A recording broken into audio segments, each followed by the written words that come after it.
Bom dia, moçada! Tudo bem com vocês? Aqui quem vos fala é o professor Eugênio Bastos, canal Geogênio, a serviço dos alunos que gostam de estudar e passar em concursos. Moçada, vamos fortalecer o canal, se inscrevam no canal, dê aquele like, compartilhe o vídeo e ajude o professor Eugênio Bastos a democratizar o ensino da geografia. Moçada, no nosso encontro de hoje, iremos falar sobre mais um assunto vinculado às atualidades 2021. E o tema do nosso encontro é a nova crise do apagão, relacionada à crise energética que estamos enfrentando no ano de 2021. Antes de falarmos propriamente da crise energética de 2021, a nova crise do apagão, é preciso lembrar que já passamos por uma situação semelhante a essa em 2001/2002, quando então o Brasil enfrentou uma grave crise energética com características relativamente similares às características da crise energética atual. Ou seja, o principal fator gerador da crise foi a baixa incidência de chuvas no verão de 2001/2002, comprometendo assim os níveis dos principais reservatórios das usinas hidrelétricas brasileiras, que, em sua maioria, se concentram nas bacias hidrográficas da região centro-sul do Brasil, que, por sua vez, é a região geoeconômica brasileira, que concentra não só a maior parte das usinas hidrelétricas do Brasil, como também a maior parte da população, a maior parte das atividades econômicas e, consequentemente, o maior parque industrial do nosso país. A crise do apagão de 2001/2002 foi motivada não só pela crise climática que atingiu o nosso país naquele momento, assim como pelo aumento do consumo de energia, fruto da estabilidade econômica que o nosso país vivenciou na era do Plano Real, e também em função dessa estabilidade econômica, houve o maior consumo de energia domiciliar e ainda uma expansão do consumo de energia no parque industrial brasileiro, uma vez que, na medida em que a produção industrial cresce, a demanda por energia elétrica aumenta. E dessa forma, nós tivemos que enfrentar uma crise muito séria, que foi a crise do apagão de 2001/2002, e a partir daquele momento, o governo brasileiro passou a adotar uma política de diversificação da matriz elétrica para evitar eventuais crises de abastecimento de energia no futuro. Então, nós procuramos desenvolver novas fontes de energia de forma a reduzir a participação do setor hidrelétrico na geração de energia em nosso país e aumentar a participação de outras fontes de energia para gerar a eletricidade necessária para que evitássemos uma nova crise de abastecimento de energia.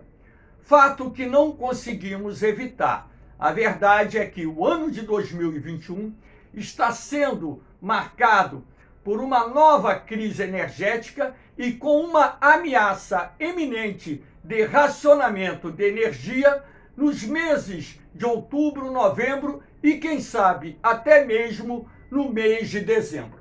Então, vamos ver aqui algumas dessas características responsáveis, pelo momento atual que estamos vivenciando. Então aqui eu começo a nossa aula falando sobre as causas da nova crise do apagão. Aqui eu cito chuvas abaixo da média no verão de 2020/2021, repetindo-se aquilo que havia ocorrido no verão de 2001/2002. Dessa forma, os níveis dos principais reservatórios das mais importantes usinas hidrelétricas do Brasil ficaram comprometidos.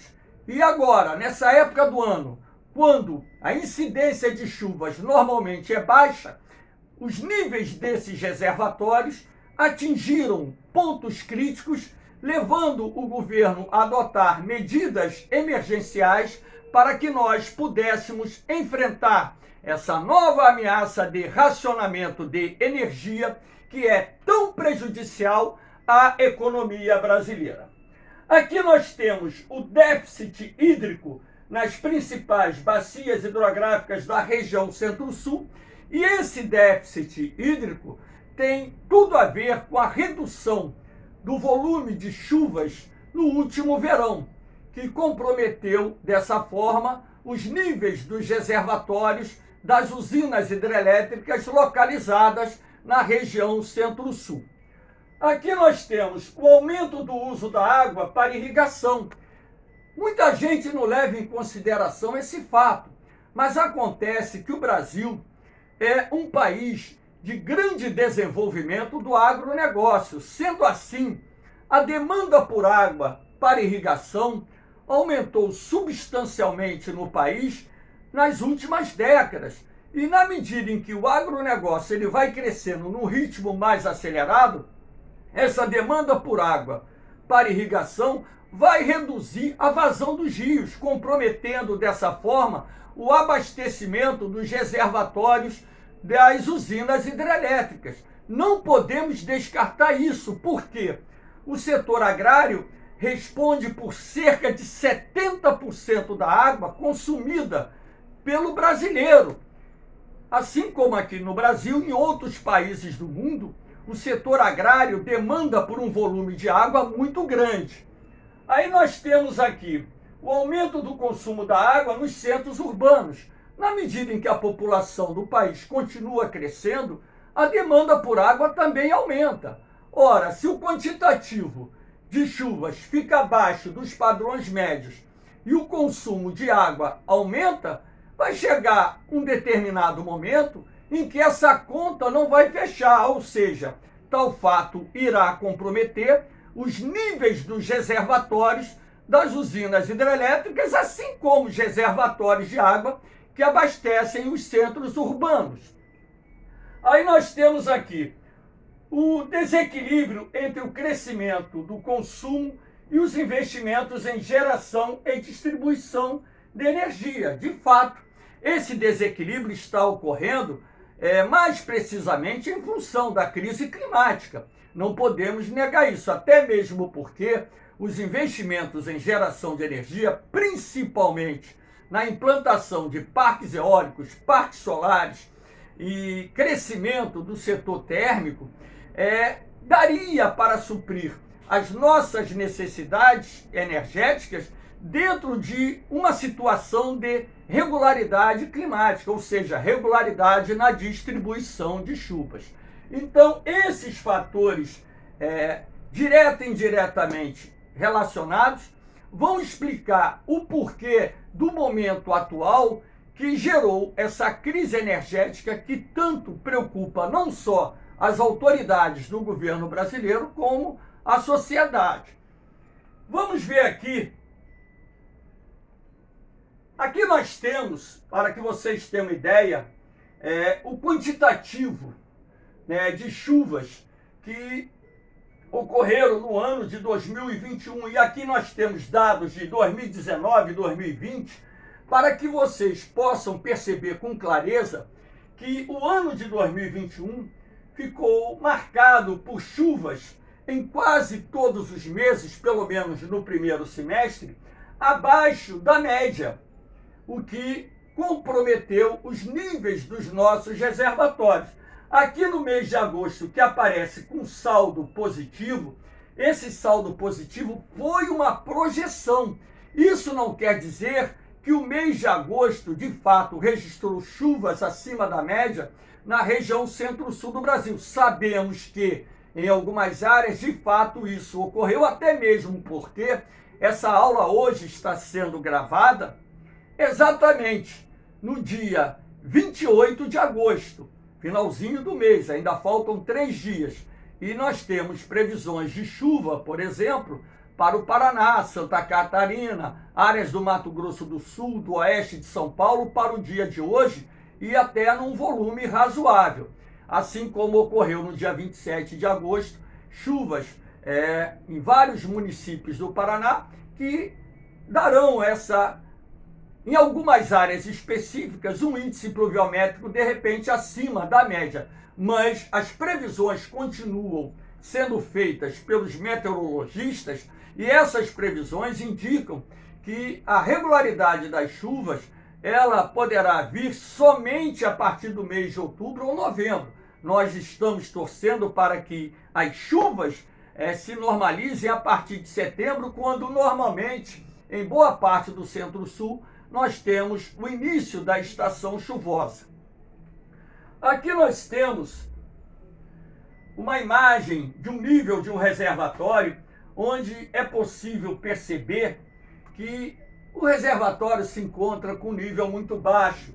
Então, os reservatórios de inúmeras bacias hidrográficas, de inúmeros rios brasileiros, estão com seus níveis bastante comprometidos. Nós temos reservatórios de usinas hidrelétricas com níveis abaixo de 20% da sua capacidade e dessa forma comprometendo a geração de eletricidade e obrigando o governo a determinar o acionamento das usinas termoelétricas que apresentam um custo de geração de energia bem acima do custo de geração de energia de uma usina hidrelétrica, de uma usina eólica, de uma usina solar e por aí vai.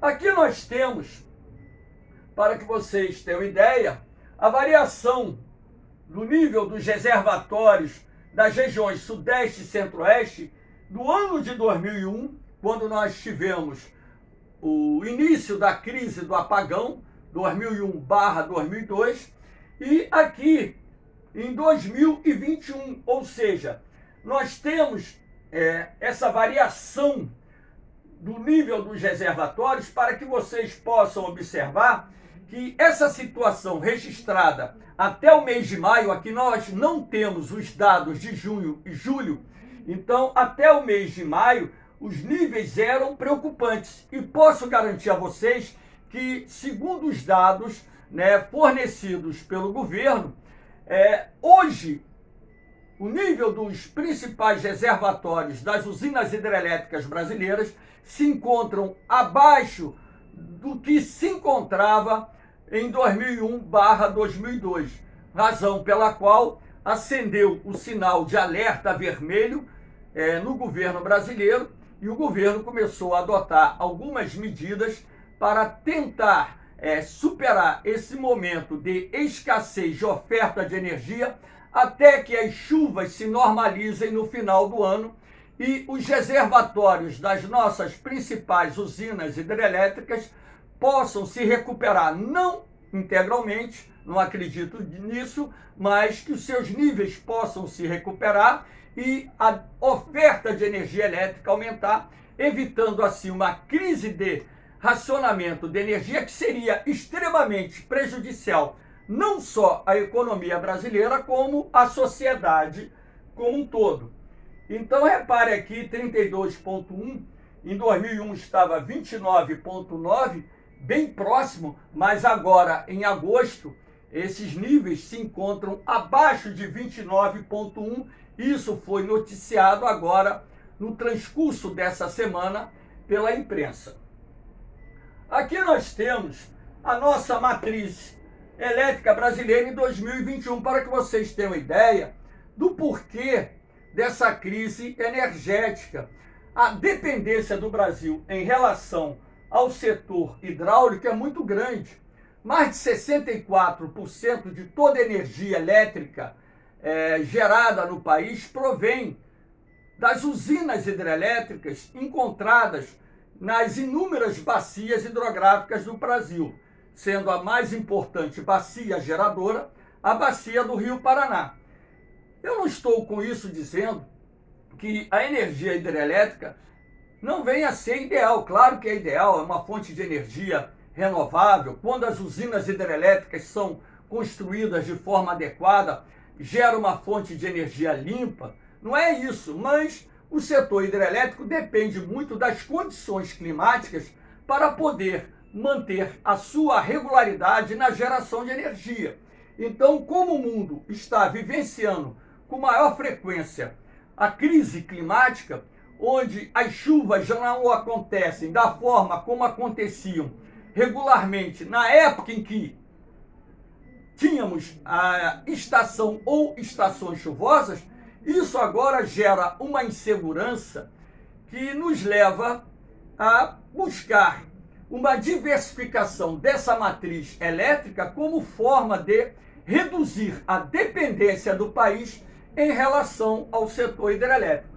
Então aqui nós temos a distribuição da nossa matriz elétrica, que são as fontes geradoras de eletricidade, para que vocês tenham uma ideia. O setor eólico tem crescido bastante, inclusive nessa semana eu já li em outras fontes que o setor eólico está respondendo por cerca de 10% de toda a eletricidade gerada no país. O gás natural, 9,3%. Nós temos várias usinas termoelétricas movidas a gás natural. A biomassa, onde nós destacamos o bagaço da cana-de-açúcar, a casca do arroz, o carvão vegetal, a lenha, como também fontes geradoras de energia elétrica, ou seja, fontes de energia que alimentam usinas termoelétricas. O carvão mineral, nós temos usinas termoelétricas no sul do Brasil, principalmente no Rio Grande do Sul, gerando eletricidade através da queima do carvão mineral, até mesmo porque Rio Grande do Sul e Santa Catarina são os maiores produtores de carvão mineral do Brasil. A energia solar, que já alcançou 2% da matriz elétrica, os investimentos nessa área têm crescido bastante. A energia nuclear, o Brasil tem 2 usinas nucleares em operação, Angra 1 e Angra 2, aqui no Rio de Janeiro, e derivados do petróleo, óleo combustível, por exemplo, que também alimenta geradores de energia elétrica e algumas usinas termoelétricas. Aqui nós temos a bandeira tarifária, que é uma tarifa adicional que o governo impõe em momentos em que a oferta de energia está abaixo daquilo que o governo considera necessário. Então, o aumento da tarifa de energia, essa tarifa extra, tem por objetivo, direta e indiretamente, forçar as pessoas a economizarem energia elétrica. Então, nós temos a bandeira verde, que é o momento em que os níveis dos reservatórios das usinas hidrelétricas garantem o suprimento de boa parte da energia sem comprometer o abastecimento ou o país como um todo. Então, quando a bandeira fica verde, a gente não paga nada, não tem uma tarifa adicional de energia, paga aquela conta normal sem a tarifa adicional. Quando a bandeira está amarela, aí você já tem uma tarifa adicional na cobrança de energia. Nós temos a bandeira vermelha 1, onde essa tarifa adicional ela se aproxima dos R$ 5,00 para cada 100 quilowatts consumidos.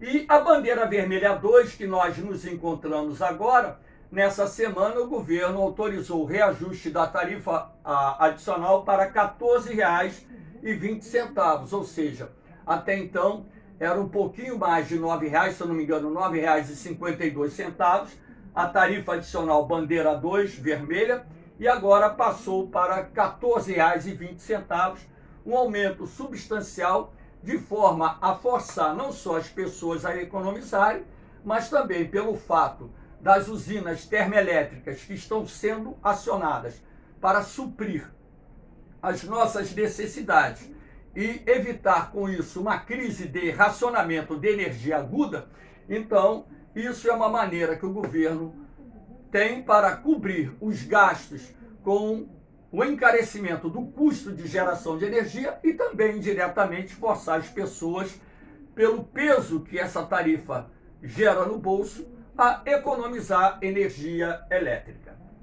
Aqui nós temos a energia eólica, cujo setor vem crescendo absurdamente, aquilo que eu falei, né? A energia eólica, ela já está gerando algo em torno de 10% da energia elétrica produzida no país.